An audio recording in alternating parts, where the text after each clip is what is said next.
معاشرے میں ہم نے محسوس کیا کہ رسول اللہ صلی اللہ علیہ وسلم کی زندگی سے ناواقفیت ہونے کی وجہ سے ایسے ایسے نتائج، ایسے ایسے نظریات اور ایسے ایسی رسومات پیدا ہو چکی ہیں جن کا اسلام سے دور دور تک کوئی تعلق نہیں، بلکہ وہ اسلام کے خلاف ہے۔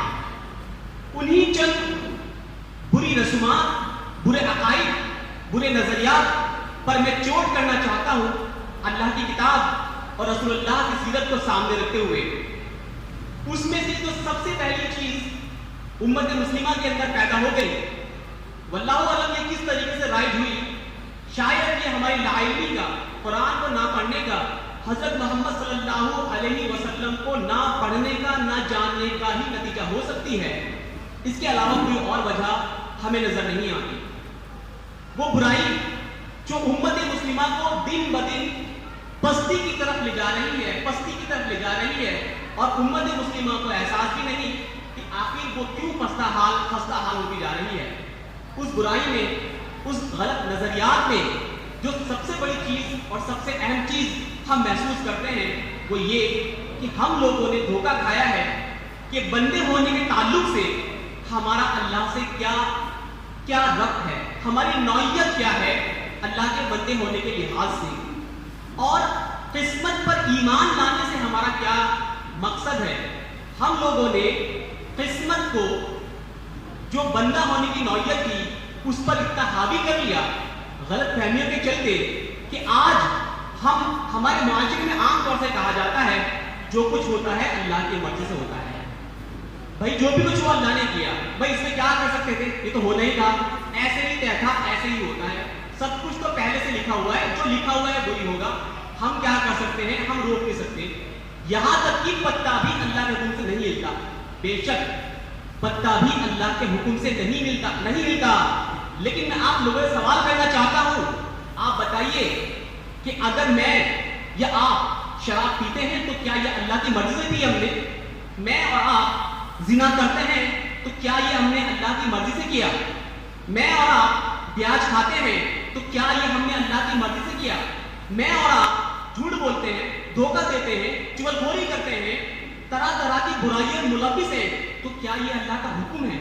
کیا ہم یہ کہنا چاہتے ہیں کہ ہمارا مالک ہم سے گناہ کروا رہا ہے، ہم سے برائی کروا رہا ہے، اور مزید پھر پہلے ہم سے برائی کروا رہا ہے، مزید پھر ہم کو وہ جہنم میں ڈال دے گا؟ تو کیا ہمارا کوئی اختیار نہیں؟ کیا ہم اپنے اعمال کو نہیں بدل سکتے؟ بے شک بدل سکتے ہیں، اور ہم جو بھی برے کام کرتے ہیں وہ صرف اور صرف ہمارے اختیار میں ہے، اس میں اللہ رب العزت کا کوئی بھی پارٹیسپیشن نہیں ہے، وہ صرف ہم کرتے ہیں۔ ہر برائی، ہر شر جو بھی معاشرے میں پھیلا ہوا ہے وہ انسان نے پھیلایا ہے، صرف انسان اس کا ذمہ دار ہے، اس کا اللہ سے کوئی تعلق نہیں۔ کسی بھی انسان کو یہ کہنے کا حق نہیں کہ مجھ سے کوئی غلطی سرزد ہوئی، میں نے کوئی ڈیسیزن لیا، غلط ڈیسیزن لیا، اللہ کے احکام کے خلاف ڈیسیزن لیا، تو اس کے نتائج جو آئے ہیں میں اس کو اللہ کی طرف منسوب نہیں کر سکتا۔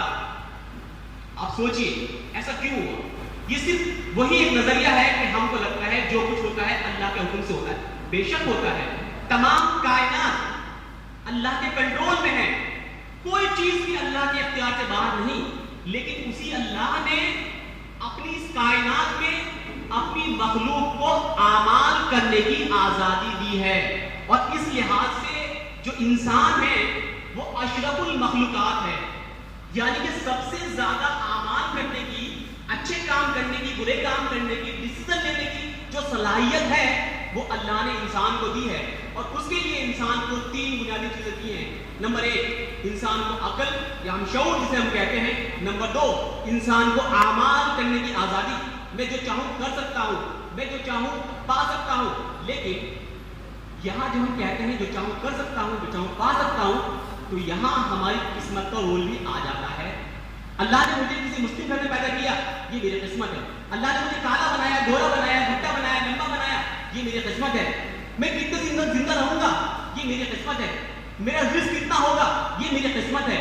لیکن میں رزق حلال کماؤں گا یا حرام، یہ میرا اختیار ہے۔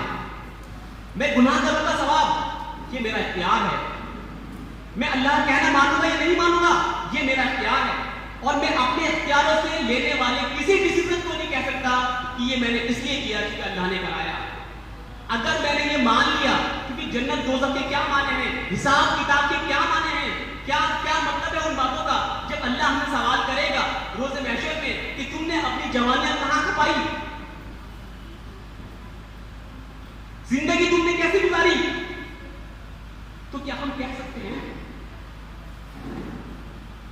کہ اللہ ہم کیا کرتے ہیں, جو تو کرا رہا تھا ہم تو وہی کرتے آئے, کہ ہم ایسا کہہ سکتے ہیں؟ ہم نہیں کہہ سکتے. تو 3 چیزیں, نمبر 1 عقل اور شعور ہم کو دیا گیا, نمبر 2 عمل کرنے کی آزادی. اب وہ آزادی اللہ نے آپ کو کس بیک گراؤنڈ میں پیدا کیا ہے اس پہ ڈیپینڈ کرتی ہے.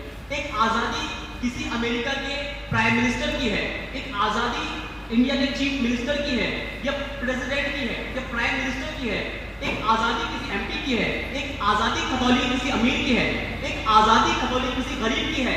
تو وہ آزادی جس نوعیت کا اللہ نے اس کو آزاد بنایا ہے, اپنی اسی نوعیت کے ساتھ جو بھی وہ عمل کرتا ہے صحیح یا غلط, اس کا صرف اور صرف وہ انسان ذمہ دار ہے, اللہ سے کوئی تعلق نہیں.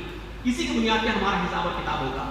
اور تیسری چیز کہ ہمیں عقل بھی ہے, ہمیں شعور بھی ہے, ہمیں اختیار بھی ہے.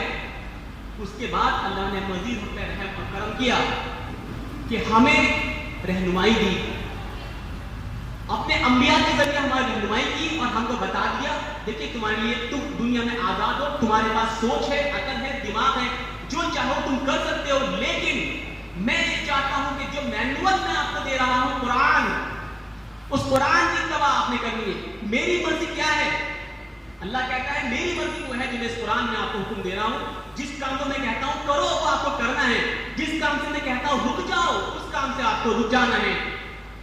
تو میں آپ سے سوال کرنا چاہتا ہوں, آپ سوچ کے دیکھیے, ایک طرف قسمت جس پر ہمارا ایمان ہے اور وہ ایمان بالغیب کا حصہ ہے, یعنی کہ اسے ہم دیکھ نہیں سکتے, اسے ہم سمجھ نہیں سکتے, لیکن جب ہم مانتے ہیں اللہ ہے, محمد اس کے رسول ہے, اللہ نے ایک سلسلہ جاری کیا تمام انبیاء کو دنیا میں آنے کا, کتابیں بھیجی, تو پھر میرا ایمان اس بات پہ بھی ہے کہ اللہ نے میرے لیے زندگی میں جو فیصلے کر دیے جو میرے اختیارات سے باہر ہیں, میں اس پر بھی ایمان رکھتا ہوں.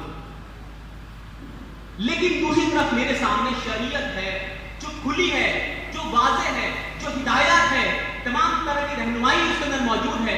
مجھے اس میں بتایا گیا ہے یہ کام کرنا ہے, یہ کام نہیں کرنا ہے, یہ کام حلال ہے, یہ کام حرام ہے, اس کام سے رک جاؤ, اس کام سے کرو, اس کام سے میں خوش ہوں گا, اس کام سے میں ناراض ہوں گا. تو میں آپ سے سوال کرتا ہوں, کیا وہ اللہ ہم پر ایسا ظلم کر سکتا ہے کہ ایک طرف تو اپنی کتاب میں کہے کہ یہ کام کرنے ہیں, یہ کام نہیں کرنے ہیں, دوسری طرف ہم سے وہ کام کروائے جسے ہم بولتے ہیں لکھ دیا اب تو وہ ایسے ہی ہوگا, وہ ہم سے وہ کام کروائے جس کام سے اس نے منع کر دیا. Is it possible? Impossible. Never. It can never be happen. یہ کبھی نہیں ہو سکتا کہ اللہ اگر یہ کہے کہ شراب حرام ہے تو وہ ہمیں کچھ مجبور کر دے کہ ہم شراب پیے. اللہ اگر یہ کہتا ہے زنا حرام ہے تو ہمیں مجبور کر دے ہم زنا کریں. اگر ایسا ہے تو پھر کوئی حساب کتاب نہیں ہونے والا. اللہ قرآن پاک میں بار بار کہتا ہے کہ ہم تمہیں آزمائیں گے, تمہاری جانوں کے, تمہارے مال کے, تمہارے آمدنیوں کے نقصان تمہیں دے کر آزمائیں گے کہ تم مومن ہو یا نہیں. اللہ کہتا ہے کیا تم نے سمجھ رکھا ہے جنت میں تم یوں ہی چلے جاؤ گے, ابھی تمہیں آزمایا نہیں گیا. پہلی امت کی مثالیں دی ہیں, وہ چیخ پڑی تھی, کیا کیا ان کے حشر ہوئے تھے. تو میں اپنی اس تقریر کے ذریعے, رسول اللہ کے ذریعے میں آپ لوگوں کو یہ احساس دلانا چاہتا ہوں, یاد رکھیے جس کام کو جو ہمارا اختیار ہے, جس کا مجھے اللہ کو حساب دینا ہے, وہ میرے اختیار میں ہے, وہ میری قسمت نہیں ہے. جو میری قسمت ہے وہ میرے اختیار میں نہیں, میں چینج نہیں کر سکتا اس کو. جس چیز کو میں ڈیسیژن لے کے چینج کر سکتا ہوں وہ میرا اختیار ہے.